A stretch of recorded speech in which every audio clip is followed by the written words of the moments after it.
What's up, everyone? So, in this video, we'll be talking about how the Brooklyn Nets disrespected Kyrie Irving, and just give a rundown of the things that happened, and just get like a glimpse of what the former Nets superstar, and the current Dallas Mavericks superstar experienced while playing and being part of the Brooklyn Nets. But before we get into the content, please be sure to subscribe to the channel, like the video, smash that like button, and comment what you think down in the comment section below during the video, even after the video. So without further ado, let me just get into it. So in a matter of a few days, the Brooklyn Nets have fallen way down in the odds of winning the 2023 NBA championship. After all, losing both Kyrie and KD ahead of the NBA trade deadline is something that the fan base of the franchise didn't see coming. So I mean, it was a huge blow. Trading as fast it started with the Kyrie being traded to the Dallas Mavericks, which was actually a shocker.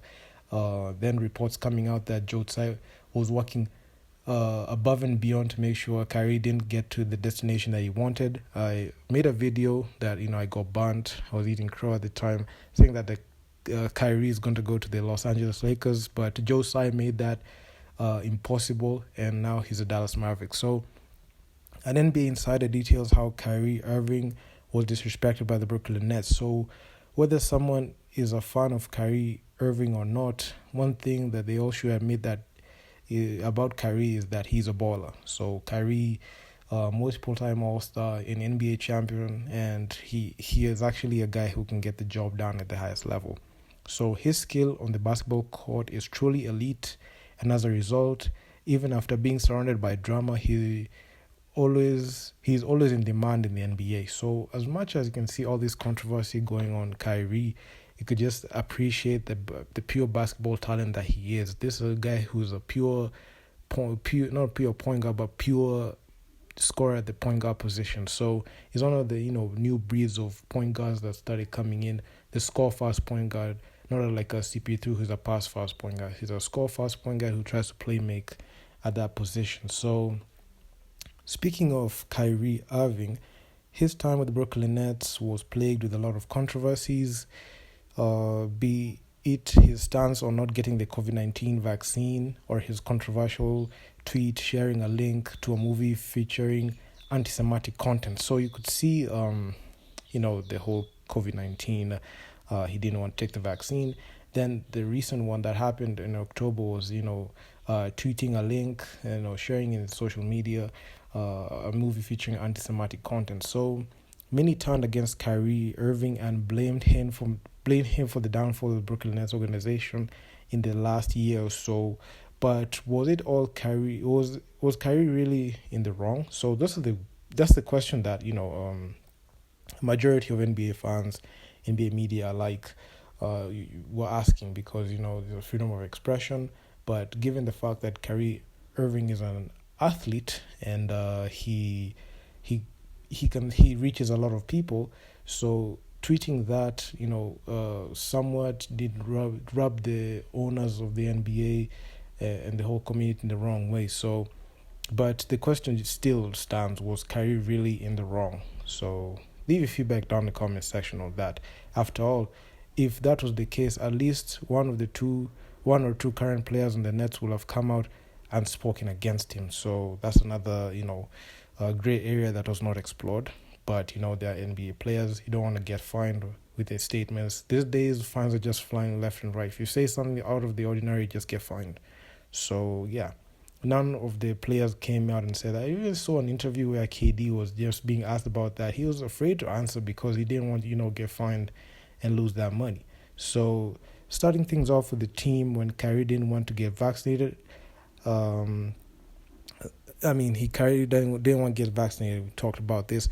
After Kyrie's stance was clear, it was the Brooklyn Nets who banned Kai from road games. So, he was only able to play road games, but home games he was not able to play. Even at some point, he was banned from being in the facility. So, according to Winfield, the Nets simply folded when Kyrie's services were needed.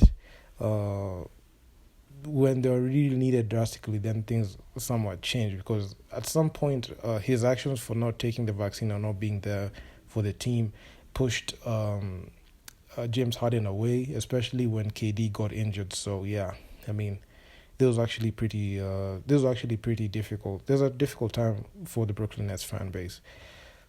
Kyrie himself admitted that it was one of the three reasons why he felt disrespected by the team, for the team not supporting him, that COVID-19 vaccine not allowing him to have his decision not to take the vaccine. But yeah, I mean, the state of New York had that vaccine mandate, and you had to be vaxxed, especially if you're working for you're working in New York. So I mean, that vaccine mandate really was very controversial at the time, but we're not going to get into that. We're just going to get into the fact that, the Brooklyn Nets did not support Kyrie Irving's COVID-19 vaccine stance. So, yeah.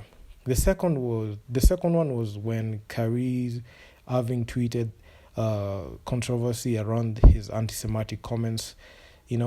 That anti-Semitic tweet that he made, and the controversy around his anti-Semitic comments ballooned. So initially, the Nets claimed to support him completely on his stance, but as soon as the situation started getting out of hand, the Nets yet again folded and suspended Kyrie indefinitely. It was only when Kyrie returned to the roster that the Nets truly started to dominate the teams in the 2022-2023 season. So you could see with that whole controversy, I was actually looking at that situation, the way it was just unfolding, and at some point he got suspended. He had to pay a fine. I'm pretty sure he paid out about $2.5 million total in fines, and 5-game suspension without pay. So this man really, and also that Nike contract, he got terminated. So the man really lost a lot of money on that. Not only like the salary, NBA salary, but also his Nike contract, his Nike shoe deal just went under the water like that. So another example of the Nets not taking Kyrie seriously was when there were rumors about the team waiting it out before giving Irving a contract extension. So when Irving demanded a trade from the Nets, the organization hadn't shown any enthusiasm of renewing Kyrie's contract, especially with the events that were unfolding. So that's that. And that shows they didn't want Kyrie around. They extended KD, but Kyrie, because of his unstable nature and the way the controversy was just surrounding him, of course he's gonna be put in the chopping block, because he had even initially requested for a trade together with KD in the offseason. They were rescinded, but in the trade deadline they got offloaded, and there's that. The Nets simply didn't want Kyrie on the roster. So enough to it, man. I mean, you can't have the Nets in their right. I can just try to be in their shoes of the Brooklyn Nets franchise. They didn't want to entrust their future to a player that was just a loose cannon. This guy could do whatever he wanted. This is a guy that his skill on the court is undeniable, but Kyrie parting with the Brooklyn Nets was purely off-court issues. His performance on the court was top level, first class, but all the controversy that surrounded all that good performance is something that the Brooklyn Nets did not want to handle and didn't want to stomach. So any opportunity they could have gotten to get a good haul, and they got one with the Dallas Mavericks, they offloaded him immediately. So that's the whole situation in a nutshell.